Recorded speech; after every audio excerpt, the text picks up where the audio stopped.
Try this before you keep watching. Stand behind a sturdy chair, lift one foot off the floor, and count how long you hold before you reach for the chair. If you wobble before 10 seconds, you've just found the gap a lifetime of walking never fills. Walking is wonderful for your heart, but it carries you forward on flat, steady ground, so it never trains the reflex that catches a stumble before it becomes a fall. That reflex comes back at any age. I'll show you one drill in 3 climbing levels, and by the end you'll be holding a version most 40-year-olds would wobble right out of. The very thing that makes walking so good for you is the same thing that leaves your balance untouched. Walking is smooth and rhythmic. Your feet take turns, your eyes settle on the path ahead, and your body slips into a pattern it has repeated millions of times across your life. That easy rhythm is a real gift. It is good for your heart, good for your mood, good for your blood sugar, and good for your spirits.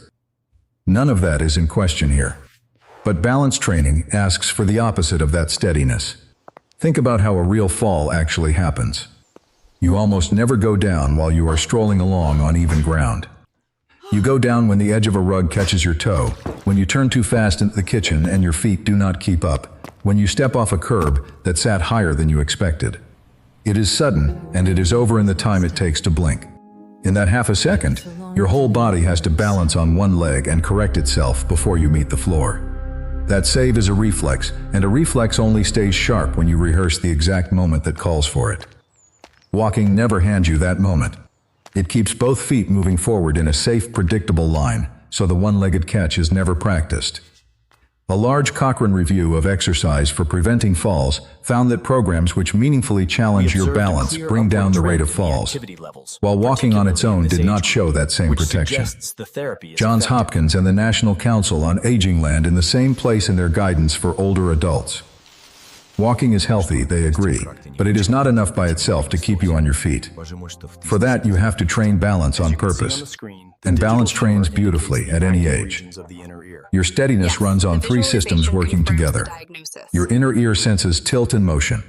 Your eyes track the horizon and the floor beneath you. And a quieter sense, tucked into your ankles, knees, and hips, tells your brain where your body is without you ever having to look down. That third sense has a name, proprioception, and it is the one walking leaves half asleep. All 3 of these systems answer to practice at 60, at 70, at 80. Physical therapists watch people well into their 80s rebuild steadiness they were certain had left them years before. The reflex was never gone. It was only waiting to be asked. So we are going to ask it. 1 drill, 3 levels, and you climb only as fast as your own body says yes. Take as many days at each level as you need. Level 1 keeps a hand on the wheel. Stand behind that same sturdy chair or at a solid kitchen counter, something that will not slide out from under you.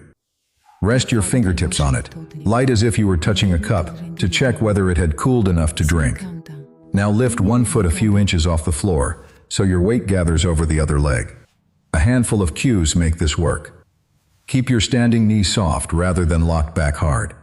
Let your hips stay level, not hitched up on the lifted side. Fix your gaze on one still point on the wall in front of you, since your eyes help hold you steady. And keep your breath slow and easy. Many people hold their breath the moment they concentrate, and a held breath makes the whole body stiffer, which makes balancing harder, not easier. Hold for about 10 seconds, then set the foot down and switch legs. One leg almost always feels shakier than the other, and that is normal and useful to notice, so give the wobbly side a little extra work. As the hold gets easier, stretch it toward 30 seconds or so, and let your fingertips grow lighter and lighter until they are barely brushing the chair.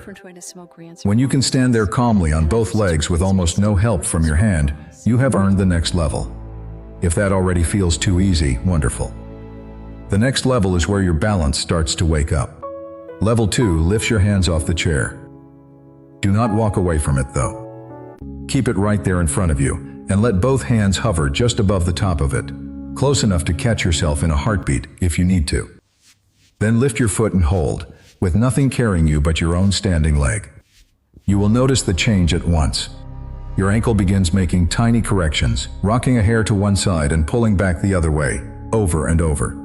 That flutter is the reflex switching on. Every small correction is one repetition, the same way a lifted weight is a rep. Except the muscle you are training here is really a conversation between your ankle and your brain. This hands-free hold is worth taking to heart, because researchers who study aging have used this very position, standing on one leg with no support, as a simple snapshot of how well a person's balance is holding up over the years. You do not need a laboratory to check yourself. You need a quiet room, an honest count, and a chair within reach. Build toward a steady hold on each side, and watch your weaker leg close the gap on your stronger one, week after week. That closing gap is your balance coming back in real time. You would think a good daily walk would already cover all of this. It does not, and now you can feel in your own ankle exactly why. There is also something else happening while you stand there, something you cannot feel yet, but that matters even more than the wobble you can. Hold that thought for a few minutes, because it is the reason this drill keeps protecting you long after you step away from the chair. If this is already helping you, and you want plain honest guidance for staying strong and steady and independent as the years add up, that is the whole reason this channel exists. Now on to the level that matters most. We have moved from fingertips to hands hovering to standing free. The last level makes both of those feel like a gentle warm-up, and it is the one that shows how solid your balance has truly become. For a few seconds, the hold will feel calm and completely under control. Then you close your eyes. Level 3. Bring your fingertips back to rest on the chair first, because safety always comes before pride. Set yourself on one leg, feel steady, and then softly let your eyes close. Almost everyone sways the instant the room goes dark behind their eyelids. A large share of your balance leans on your vision. Your eyes are constantly feeding your brain the news that the horizon is level, the floor is down there, and you are upright over your feet. Close them, and you cut that whole channel off at once. Now your inner ear and the position sense in your ankles have to carry the entire load by themselves, with no help from your eyes at all. That is why this level humbles nearly everyone. With eyes closed, even a fit person in their 40s often lasts only a handful of seconds on one leg before a foot drops to the floor. And no, that is not an exaggeration. With your eyes closed, your balance has to hold you up entirely on its own. So if you can build, patiently, toward a calm, hands-free, eyes-closed hold, you are doing better than most people half your age at catching a real stumble before it drops you. Go slow here. Keep the chair right under your hovering hands and let those eyes close only for as long as you feel safe. A second or two on day one is a real win. Let it grow the way the earlier levels grew, a little steadier each week, always with a safe landing an inch away. And this level pays off in the most ordinary place of all, your own hallway at night. Many of the worst falls happen after dark, when you rise from bed and move toward the bathroom without stopping to turn on a light. In those few steps, your eyes are giving you almost nothing, and your steadiness is running on the very systems this level trains, your inner ear and the sense buried in your ankles. Someone who has practiced holding steady with their eyes closed has, in a real way, already rehearsed that quiet walk down the dark hallway.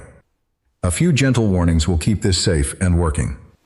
Do not grip the chair white-knuckled at any level, because leaning hard on your hand hides how much your legs are really doing. Do not tuck your chin and stare down at your feet, since that pulls your weight forward and steals the still point your eyes want to lock onto. And do not rush the levels to prove something. The wobble is not a grade. It is the work itself, and it shrinks fastest when you let it happen at the edge of comfortable, never past it. You do not need to carve out a special hour for any of this. Pin it to a moment that already comes around every day. Stand on one leg at the counter while the coffee brews. Do it at the sink while you brush your teeth, morning and night. Add a few seconds after you dry the last dish. A couple of minutes scattered across your ordinary day, done honestly and often, will do more for your steadiness than one more lap around the block, as good as that lap is for the rest of you. So keep walking. Keep it for your heart, your head, and your spirits. Simply stop asking it to do the one job it was never built to do. People often ask how long before they feel steadier. The honest answer is that balance responds faster than most expect. Within a couple of weeks of daily practice, that shaky leg usually stops shaking quite so much, and the hold that felt impossible on day one starts to feel almost dull. Dull is good. Dull means your nervous system has learned the pattern and folded it into the background, which is exactly what you want from a reflex, meant to save you when you are not thinking about it. Now that's something else I asked you to hold in the back of your mind. Every time your ankle makes one of those tiny corrections, most of all with your eyes closed, you are sharpening proprioception, that quiet sense of where your body sits in space without looking.